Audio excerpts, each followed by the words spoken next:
मंदिरों में कौन से मंदिर में नवरात्र पे पूजा नहीं होती और किस पे थोपा जा रहा है, जरा एक्सप्लेन कीजिए। कुछ व्यक्ति होते हैं धर्म का धंधा करते हैं, तो धर्म का धंधा कौन करता है? हमें ऐतराज उस धर्म के धंधे से है। तू तो गया। आप लोग अपने मजहब का धंधा करते होंगे, आप लोग दूसरे मजहब का धंधा करते होंगे। धर्म का धंधा जैसे शब्द अगर मेरे कार्यक्रम में कहने हैं तो मैं अभी आपको नमस्ते कर दूंगा। मेरे कार्यक्रम में इस तरह की आपत्तिजनक भाषा धर्म को लेकर खबरदार, चेतावनी दे रहा हूं मैं, चेतावनी दे रहा हूं मैं। धर्म के बिजनेस की व्याख्या कीजिए। रामलला पर गोली चलती है, रामलला के भक्तों पर। गृह सचिव नहीं थे, सही करिए अपने आप को। बिल्कुल सर, वापस कर लिया सर। हाँ, वापस ले लीजिए। जी वही है जिनको इस सरकार ने पद्म विभूषण दिया। आज गलबैया चल रही है ना, आज गलबैया चल रही है, आज जो है इलू इलू चल रहा है। इसलिए आज नहीं कहेंगे कि मुख्यमंत्री मुलायम सिंह ने पहले तक तो आप धर्म का बिजनेस कह रहे थे, अब एजेंडा बदल गया। मैं सनातनी हूं, घर से कहता हूं मैं सनातनी हूं सर। और अच्छा अधिनियम 16 राज्यों में हमने लागू किया। अच्छा, ये नकली हिंदू है। पर खुलेआम गाय का एक छोटा सा बच्चा वो ला करके उसकी वीडियो बनाई गई थी। बेदर्दी से गाय के बच्चे को काटा गया था और उसका गोश्त पका करके वहां पार्टी की गई थी। आपने मुलायम सिंह जी के खिलाफ बोला, सुन लीजिए। अच्छा, मुलायम सिंह जी के खिलाफ बोला, इसलिए आपको जो है उसको बराबर कर। अयोध्या की जनता ने करारा जवाब दिया।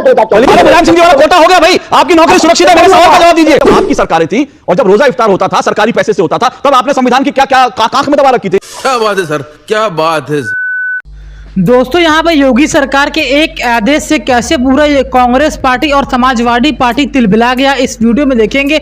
और किस तरीके से अशोक श्रीवास्तव ने जम के क्लास लगाई कांग्रेस के प्रवक्ता को, जिसने कुछ अपशब्द बातों का प्रयोग किया। पहले ही हम और आप मिलकर डिबेट देखते। डिबेट देखने से पहले एक रिक्वेस्ट रहेगी, वीडियो को नीचे सब्सक्राइब का बटन है उसको प्रेस करके वीडियो को लाइक जरूर करिएगा। चलिए और पहले वीडियो को देख लेते हैं। आइए देखते हैं, बैठन मजा आएगा। मंत्री योगी आदित्यनाथ ने उत्तर प्रदेश में यह ऐलान किया है कि जो नवरात्र हैं, नवरात्र में तमाम जो शक्तिपीठ है, मंदिर हैं, वहां पर संस्कृति मंत्रालय विशेष आयोजन करेगा, पूजा होगी, वहां भजन कीर्तन होंगे, वहां पर जो है दुर्गा स्तुति होगी और साथ साथ महिलाओं के नारी और बच्ची और महिलाओं के लिए जो है वहां पर विशेष कार्यक्रम का आयोजन होगा, उनके सम्मान के लिए, उनके सशक्तिकरण के लिए। इस फैसले को लेकर के सीधा सीधा कांग्रेस भी विरोध कर रही है और इसको समाजवादी पार्टी भी बता रही है फिजूल के कार्यक्रम है। कांग्रेस सीधा सीधा कह रही है कि ये थोपा जा रहा फैसला, इसकी जरूरत नहीं थी। और ये कहा जा रहा है कि भाई संविधान तो सबको कहता है, तो सभी धर्मों के लिए कराइए, एक धर्म को लेकर के जो इस तरह की चीजें क्यों हो रही है। संदीप जी,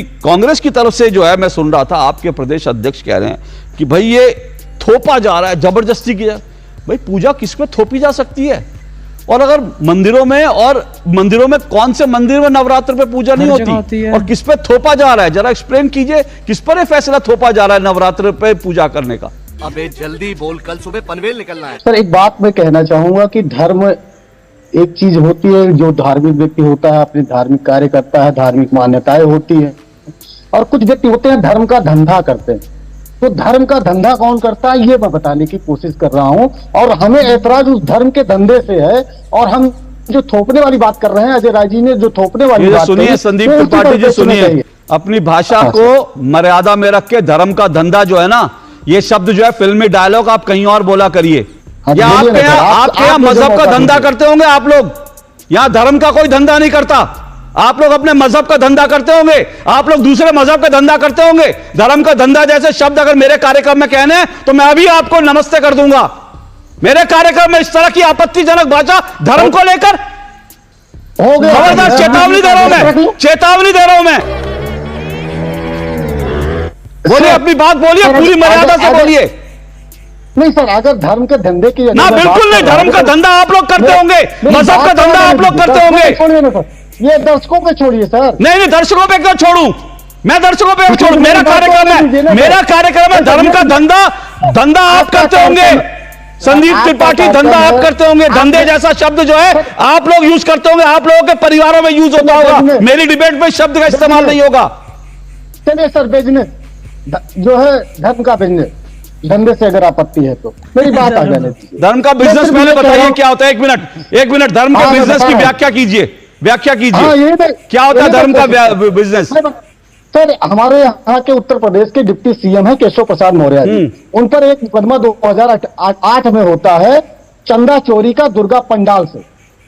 सर वो धंधा, आपने दुर्गा माता जी के मंदिर के नाम पर आपने चंदा खाया और आप पर मुकदमा हुआ।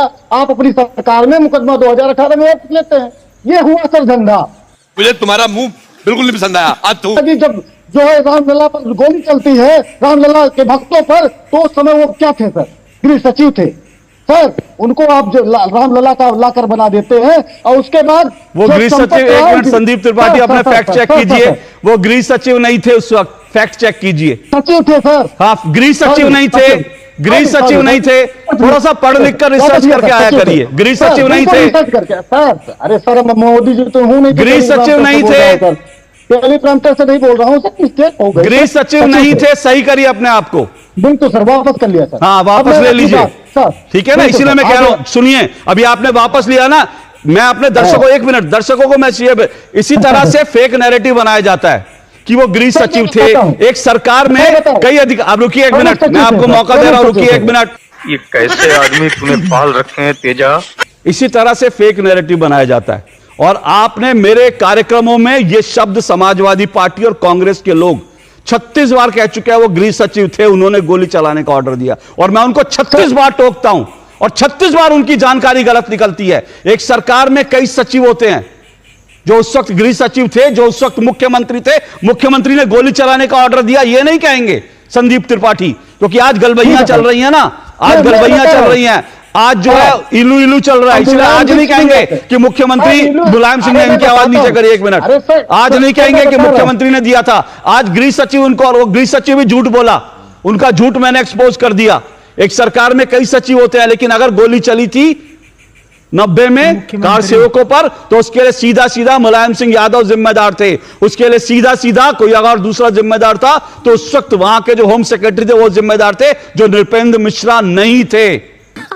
सही पकड़े हैं। अब आप बोलिए, झूठ मत बोलिएगा, सही सही बोलिएगा, फैक्ट चेक यहां 2 मिनट में हो जाता है, बोलिए। बिल्कुल सर, मुलायम जी वही हैं जिनको इस सरकार ने पद्म विभूषण दिया। वो अब आ गए, एजेंडा बदल गया सर, एजेंडा बदल गया। अभी तक तो आप बिजनेस, अभी तक तो आप धर्म का बिजनेस कह रहे थे, अब एजेंडा बदल गया। मैं बिल्कुल एजेंडा नहीं बदला, मेरा एजेंडा क्लियर है कि धर्म व्यापारियों को स्पोर्ट करना, और मैं सनातनी हूँ, गर्व से कहता हूँ मैं सनातनी हूँ। सर सुनिए सर, हमने 16 राज्यों में गौरक्षा अधिनियम लागू किया। आपसे से पूछे कितने राज्यों में गौरक्षा अधिनियम लागू किया? क्या लागू किया? जमीन गौरक्षा अधिनियम 16 राज्यों में हमने लागू अच्छा, किया। अच्छा, और केरल में गाय का बछड़ा किस पार्टी के कार्यकर्ताओं ने काटा था? सड़क पर गाय का बछड़ा काट के उसका मीट पका के किसने दिया था? किसने दिया था? त्रिपाठी जी, किसने दिया था? शर्म आनी चाहिए आपको। साले को बम से उड़ा दूंगा एक बार हाथ में आ जाए। ये वही है जो बड़ा कह रहे हैं ना कि गौरक्षा का, ये वो पार्टी है जिसने केरल के अंदर सड़कों पर खुलेआम गाय का एक छोटा सा बच्चा वो ला करके उसकी वीडियो बनाई गई थी, बेदर्दी से गाय के बच्चे को काटा गया था और उसका गोश्त पका करके वहां पार्टी की गई थी, और ये कह रहे हैं ये संदीप त्रिपाठी अपने आप को सनातनी बता रहे हैं। तब कितना मुंह खुला था संदीप त्रिपाठी का मुझे नहीं पता। अब देख रहे हैं, जल्दी से मैं प्रोफेसर भुवन भास्कर जोशी मैं आपके पास आ रहा हूं, जल्दी से रिस्पॉन्ड कीजिएगा। सवाल ये है कि अगर ये फैसला जो है ये मुसलमानों के खिलाफ, आप कह रहे हैं कि मुसलमानों के लिए नहीं ये हो रहा, तो फिर क्या जो बंगाल में हो रहा है क्या वो असंवैधानिक है? अगर दुर्गा पूजा के लिए वहां की सरकार पैसा देती है तो ममता सरकार है, क्या वो असंवैधानिक काम कर रही है? और अगर असंवैधानिक काम कर रही है तो क्या आपकी पार्टी उनको भी ये सलाह देगी कि असंवैधानिक काम बंद कर दीजिए? आपने मुलायम सिंह जी के खिलाफ बोला, सुन लीजिए। अच्छा, वो आपको मुलायम सिंह जी के खिलाफ बोला, इसलिए आपको जो है उसको बराबर करना है, ठीक है?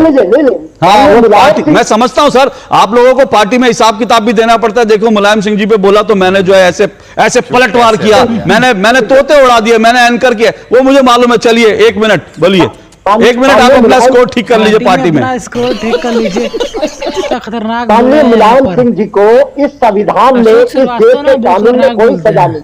और ये जमीन घोटाले वाले भारतीय जनता पार्टी, जिन्होंने अयोध्या में जमीनों का घोटाला करा, इन्होंने मंदिर में जिसमें लीक हो रहा है वो बनाने वाले लोग, और अयोध्या की जनता ने करारा जवाब दिया 2014। चलिए वो पार्टी का, चलिए पार्टी में बताने के लिए हो गया। आप मेरे सवाल का जवाब दीजिए, पार्टी में बताने के लिए हो गया। अब आपकी नौकरी सुरक्षित है, अब आप मेरे सवाल का जवाब दीजिए। बद्रीनाथ, अरे मेरे सवाल का जवाब दीजिए, मुंह तोड़ का जवाब दिया, मेरे सवाल का जवाब, आपकी बात का जवाब दूंगा। हाँ, क्या पश्चिम बंगाल में असंवैधानिक काम कर रही है ममता बनर्जी? आपने भर के और त्यागी जी ने भर के मुलायम सिंह जी को अरे मुलायम सिंह जी वाला कोटा हो गया भाई, आपकी नौकरी सुरक्षित है। मेरे सवाल का जवाब दीजिए। अब इनकी आवाज बंद कर दीजिए। अब ये नौकरी बचाने का काम कर रहे हैं, नौकरी बचाने का आपका किसी और दिन कर लेंगे। भुवन भास्कर जोशी जी 1 मिनट। विषय सिंपल सा है कि उत्तर प्रदेश सरकार ने एक फैसला लिया, उस फैसले को लेकर के ये कहा जा रहा है। और अभी भुवन भास्कर जोशी ने क्या कहा, मुसलमानों के लिए ये नहीं करते, मुसलमानों के लिए वो नहीं करते, मुसलमानों के साथ ये हो रहा, मुसलमानों का। तो मैंने सीधा सा सवाल पूछा ना कि भाई आप ये बता दीजिए, जब आप रोजा इफ्तार की पार्टियां अपने समय सेकुलर, अब संविधान की दुआई, मैंने सीधी सी बात की, जब आपकी सरकारें थी और जब रोजा इफ्तार होता था सरकारी पैसे से होता था, तब आपने संविधान की क्या क्या कांख में दबा रखी थी? संविधान तब भी पढ़ लेते, संविधान की किताब तो तब भी थी। और यह भी नहीं है कि आप पढ़ना लिखना नहीं जानते थे। ऐसा तो नहीं है कि पिछले 5-6 सालों में आपने प्रौढ़ शिक्षा केंद्रों में जाकर पढ़ना सीखा इसलिए आप संविधान आप पढ़ सकते हो। संविधान तो आप तब भी पढ़ सकते, तो संविधान पढ़ लेते तो देख लेते, उसमें तो लिखा था।